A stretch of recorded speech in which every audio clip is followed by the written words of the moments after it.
E agora, será que é possível continuar meus estudos? Essa é uma das perguntas que mães, ao descobrirem que estão grávidas, fazem. A gente analisou um estudo do MEC, do Ministério da Educação, que afirma que 18% das mulheres entre 15 e 29 anos decidem abandonar os estudos ao descobrir uma gravidez. E olha que interessante, apenas 1% dos homens abandonam também. Então hoje, o Arena vai falar sobre mães universitárias, com 4 pessoas maravilhosas. Daniela, que é autônoma, a Grazi, que é estudante, e aqui, a Rosane Trápaga, que é psicanalista, e a Andrea Martelota, que é psicóloga, e ambas especialistas em terapia da família. Grazi, quando você descobriu a gravidez, pensou imediatamente em trancar a faculdade? Como foi sua reação quando essa notícia chegou? Então, de início eu não pensei em trancar. Na verdade, em nenhum momento eu pensei em trancar. A minha reação foi desespero, choro, justamente porque eu só conseguia pensar na faculdade e o quanto eu não gostaria de trancar a faculdade. Eu fiquei uns 15 minutos só chorando e preocupada como vai ser, o que vai ser, e eu não quero trancar, eu só pensava nisso. A minha preocupação naquele momento era a faculdade, porque não era o meu desejo de trancar. Mas aí passou o susto, né? Eu divulguei a notícia e eu percebi que eu receberia um apoio da minha família e isso que contribuiu para que eu não trancasse a faculdade. Dani, no seu caso foi ao contrário da Grazi, você precisou trancar a faculdade. Quais foram as barreiras que fizeram você a não continuar? A minha mãe mora de estado, eu não tenho irmão, então eu tive mais dificuldade para ter um apoio aqui. Como eu fiquei desempregada também, então ficaria mais difícil porque eu teria que comprar todo o enxoval. E aí, para ir para a faculdade, pagar a faculdade, ficou bem mais complicado. Então, eu tive um apoio somente do meu marido, pedindo para não trancar, que daria um jeito, mas a gente sabe que como as coisas hoje estão difíceis, eu decidi trancar mesmo. Rosane, assim, eu queria a sua visão sobre essa fala dela, porque aqui a gente tem 2 contrapontos, né? Perfeito, são 2 contrapontos que acabam espelhando muito a realidade hoje do que é ser mãe, do que é ser profissional, do que é corresponder a essa expectativa que nós temos nossos sonhos, o que a sociedade espera dessa mulher do século XXI, que estuda, que quer ter uma carreira, que quer ser mãe, que se preocupa, mas ao mesmo tempo que precisa de uma rede de apoio. E a gente sabe que a família é determinante dentro desse processo de transição do feminino. A gente sabe também hoje que o homem ele já não é mais tão alguém que vê de fora essa maternidade, ele é um pai mais presente, a paternidade também está nessa evolução junto, mas a rede familiar ela é determinante e eu vejo que a narrativa ela vai também dando conta dessa realidade, porque aqui a Grazi teve o apoio da família, tinha uma rede de apoio, né? E a Dani não tinha essa rede esse suporte. Então é importante a gente poder olhar que além da gente ter esse desejo que hoje a mulher pode desejar ser mãe e continuar estudando, né? E está muito potente esse desejo do feminino, a família ainda a família é a estrutura, a rede de apoio. E eu acho que nós, como terapeutas de família, a gente trabalha com famílias disfuncionais e famílias que também são funcionais, mas a disfuncionalidade, às vezes, é de perceber que a escolha é só minha. Como se o peso, e vê bem que a Grazi fala que ela chorou, ela se desesperou, né? Mas quando ela dividiu, partilhou, encontrou um apoio, fez toda a diferença para ela. Eu acho que a gente vê muito isso hoje, é que a opinião tem que ser da pessoa, a decisão tem que ser dela, e ela, às vezes ela é pautada pelo marido ou pela mãe. Você vê dessa forma? Eu acredito que a forma da pessoa receber essa notícia no momento que ela está na universidade, já dá um baque. E aí, quando ela consegue se organizar, e aí eu acho que, além da família, né, nós como psicólogos sabemos a importância de você ter um apoio psicológico nesse momento, porque muitas das vezes a própria família não apoia porque ela acredita que podia ter sido diferente na cabeça dela, né? A gente tem aquelas ideações. As pessoas trabalham com muitas coisas que não estão no real, mas estão no imaginário. Então, assim, eu não planejei isso para minha filha, eu não planejei isso, eu queria que você se formasse antes e pensasse nisso depois. Então tem todo um projeto que as pessoas, geralmente, né, as famílias criam essa expectativa e às vezes os filhos não correspondem. Mas e como as famílias também vão lidar com isso? Quer dizer, tem a parte das meninas que engravidam nesse momento, que tem que dar conta dessa emoção e administrar isso, porque elas também querem concluir a faculdade, são 2 desejos, né? E a família ao mesmo tempo, como ela recebe? Ela apoia ou ela vai julgar e vai estar ali apenas para dizer que não devia ter sido assim, mas já aconteceu. Então, será que esse apoio é fundamental? Sim, é fundamental. E aí eu acho que a terapia familiar, nesse momento, consegue trazer essas expectativas para o real, consegue também fazer um atravessamento desses sonhos, desses projetos e organizar melhor esse momento para todos, tanto para quem está querendo cursar e também ser mãe, que eu acho louvável, e também aquela família que, num primeiro momento, se impactou, que não correspondeu ao que ela imaginou e desejou, mas que ela também, então, resolve apoiar. Então, se a gente conseguir, né, a terapia nesse momento, eu acho que é um ganho incrível. Ô Grazi, entre a vida de estudante, gestante, quais foram as maiores dificuldades que você enfrentou? Na verdade que eu ainda enfrento, né? É o tempo. Pra mim, assim, é o tempo. Eu queria que meu dia tivesse 48 horas, porque de manhã eu faço aula, né? Faço faculdade. Aí à tarde eu tenho um estágio. E eu moro longe da faculdade, do estágio. Eu chego em casa 8 da noite para dar atenção para o bebê, fazer os meus trabalhos da faculdade, comer, descansar, enfim, ser gente. E eu não tenho esse tempo. A semana de prova para mim é o mais complicado, é desesperador. Então eu acho que a minha maior dificuldade hoje é o tempo. É a administração do tempo. É o eu tempo. acho que isso independe de estar estudando ou não. Eu acho que é a administração do tempo. E aí eu fico assim, me vejo num conflito grande quando eu chego em casa. Porque de um lado tá o bebê ali que ficou o dia longe de você e eu chego, ele faz uma festa, e do outro é o trabalho que eu tenho que entregar, é a prova que eu tenho que estudar, e eu fico, meu Deus, para que lado que eu olho? E obviamente eu olho pro lado do bebê e aí o estudo vai e fica. Aí eu tenho que destinar aquele momento para ele. Quando ele foi lá, baixou a bolinha dele, fiquei e tudo, aí minha mãe vai, pega ele. E aí sim, eu vou fazer o que eu tenho para fazer da faculdade, mas aí já é tipo, sei lá, 11 da noite. Porque é todo um processo. Grazi, então, você está falando uma questão importante, que são renúncias. Sim. Né? E que o bebê ganha uma certa prioridade. Sim. Até pelas necessidades que ele tem, embora você tenha uma rede de apoio, né? Você quer estar com ele. E aí entra um fator importante, que é a culpa. Sim. Né? Que hoje a gente está lidando isso muito melhor, enquanto mulher, porque a gente sabe que eu estou estudando e estudar é importante para que eu seja uma profissional, que eu seja uma pessoa feliz, que eu seja alguém realizada e que meu filho se orgulhe de mim. Mas, ao mesmo tempo, bate essa culpa. Bate. É interessante isso, porque a culpa é uma coisa que eu carrego muito comigo, assim. Eu costumo dizer que eu não curti a minha gravidez. Eu não me permiti curtir, porque as pessoas falam, nossa, mas como é que você aguenta ir grávida? Eu fiquei cansada, eu fiquei com a perna inchada, eu fiquei com tudo isso. Mas se eu me permitisse ficar sentindo isso, eu não ia conseguir sair de casa, pegar BRT e vir com barrigão pra faculdade. Então, mas eu acho que falando de culpa... Daniela, você também não sentiu culpa? Com certeza. Eu acho que isso é um pouco independe da universidade ou não. Eu acho que a mulher acaba sentindo culpa. Posso estar errada? Eu acho que a gente acaba não... Você acha que você não consegue administrar essa situação toda e acaba se sentindo culpada por alguma coisa que você falhou em relação ao marido, às vezes, né, deixa de dar atenção ao marido ou ao filho. Sim. Não, eu acho que a autoexigência, né, que a gente vive, né, uma autocobrança, é que nos impõe também um modelo, né? Então, quando você fala de tempo, por exemplo, tempo é questão de qualidade e não de quantidade. Tem pessoas que não fazem nada e ficam com os seus bebês o dia inteiro e não têm a menor paciência e dão um tempo grande, mas sem qualidade.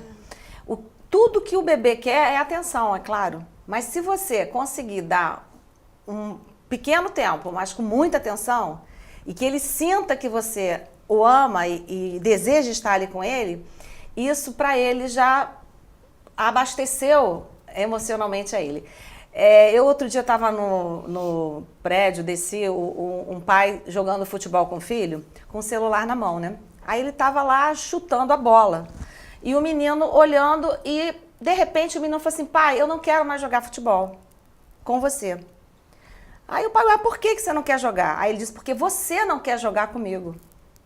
Profundo, né? Ele inverteu o... Não, ele percebeu, porque não é a presença, é o sentimento.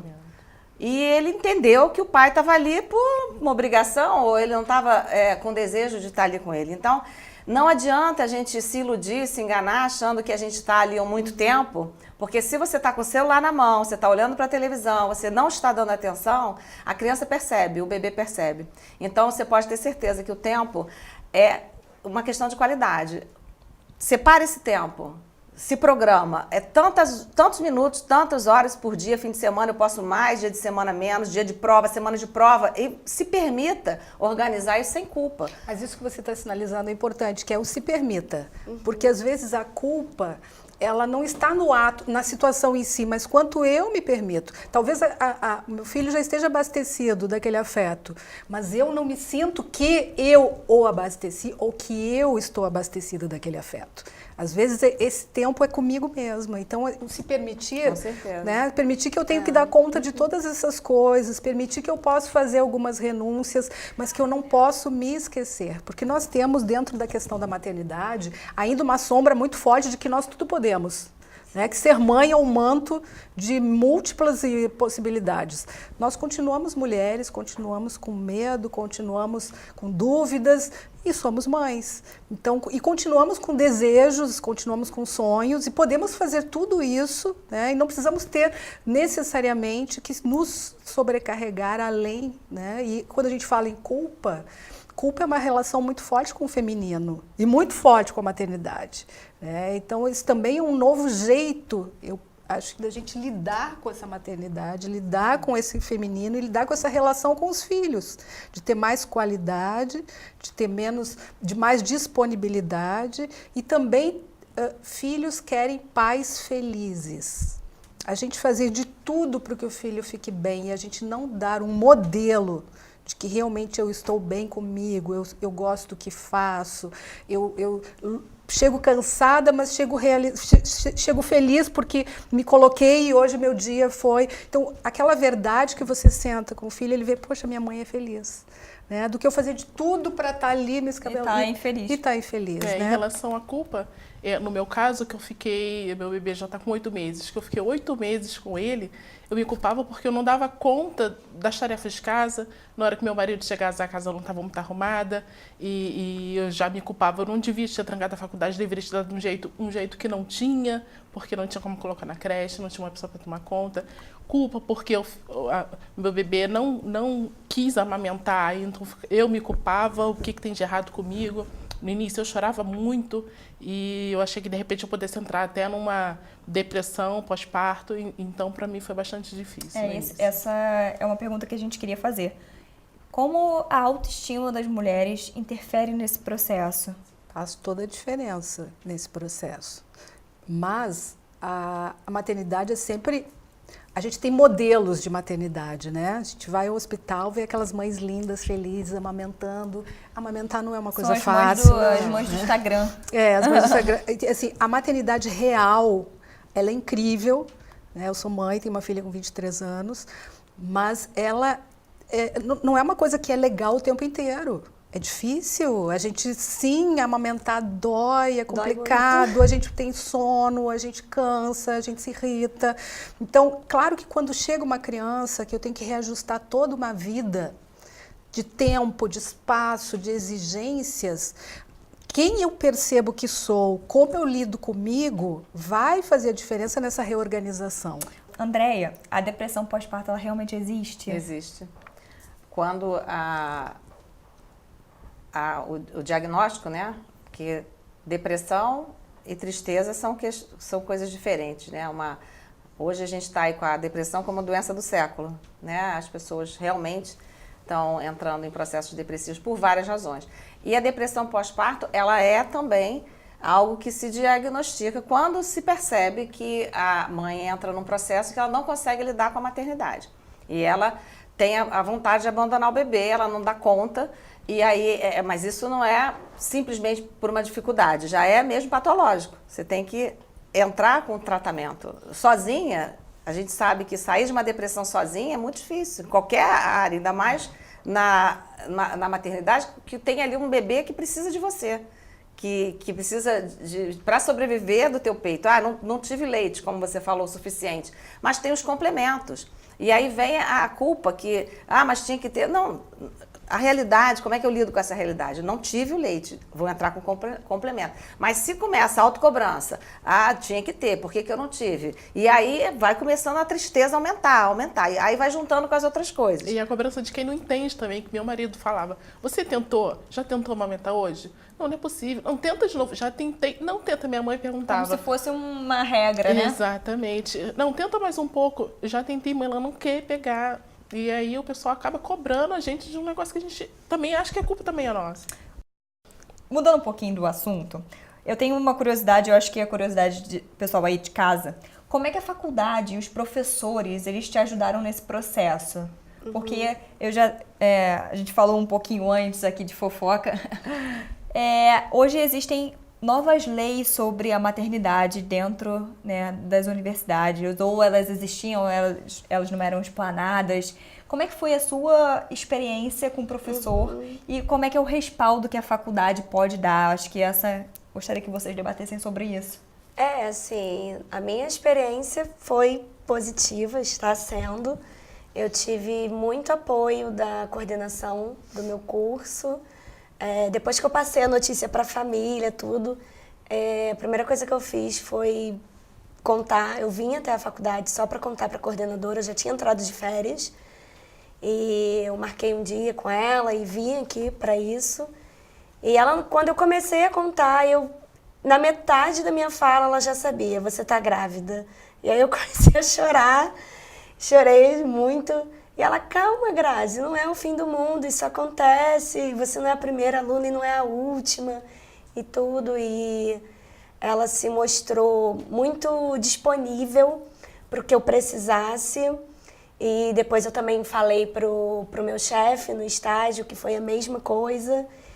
E depois, quando o bebê nasceu, algumas vezes eu precisei trazer durante a aula. As aulas que eu assisti com o bebê, os professores foram super compreensivos e é isso, assim, eu tive apoio também na faculdade, não foi só da família. Fico até emocionada de lembrar tudo que eu passei. Existe um programa, assim, desde a década de 70, 69, 70, a gente teve um decreto que impôs assim, para as faculdades fazerem uns programas especiais para situações especiais. Quer dizer, a gravidez é uma, mas pessoas que passam por algum problema, algum transtorno que impede realmente dele estar vindo. A depressão é uma questão, outras tantas que a gente tem aí, acidentes e coisas que a pessoa pode, durante anos, né, a universidade, dependendo do curso, gente, né? tô chorando. Muita coisa pode acontecer. Emocionou, né? Bonito isso. Isso é legal, isso Legal, né? faz parte aí dessa Porque história. lembrou assim, E a gente fala de né? universidade como se fosse, né, um jurídico, uma pessoa jurídica. E você vê que tem pessoas que são Acolhem, humanas e que acolhem. com certeza. Isso é fantástico. Gente, muito obrigada pela presença de vocês. Eu acho que a gente ficaria aqui mais algumas horas conversando sobre o assunto. Eu gostaria que vocês duas mandassem uma mensagem rapidinho pro pessoal que está assistindo. De motivação para quem está passando por essa situação. Que vocês também pudessem mandar uma mensagem rapidinha para o pessoal de casa. Eu digo que não desistam. Hoje, graças a Deus, eu consegui uma creche filantrópica, né? E eu vou voltar para o mercado de trabalho. E a faculdade, com certeza, eu vou reabrir a matrícula. Não desista, gente, não desista. Eu acho que não desistir realmente é o fundamental. Se você tem um sonho, se você acredita, se você vê uma possibilidade mínima que seja de ajuda, foca nisso e corre atrás, porque pode dar certo sim. Deu. Deus. Está dando, né? E que a maternidade hoje, ela também está se atualizando. É possível hoje ser mãe e ter um projeto de vida profissional, de estudos, né? A maternidade não se esgota como um todo para o feminino. E não é uma corrida de 100 metros. A gente tem que ter uma caminhada aí grande, né? E seja legal com você. Seja legal com você, mãe, com as suas ideias, com os seus propósitos. Seja fiel ao que você acredita, que essa é a melhor maternidade que você pode fazer. A minha mensagem é que o universo conspira a favor quando realmente há desejo, há amor, né?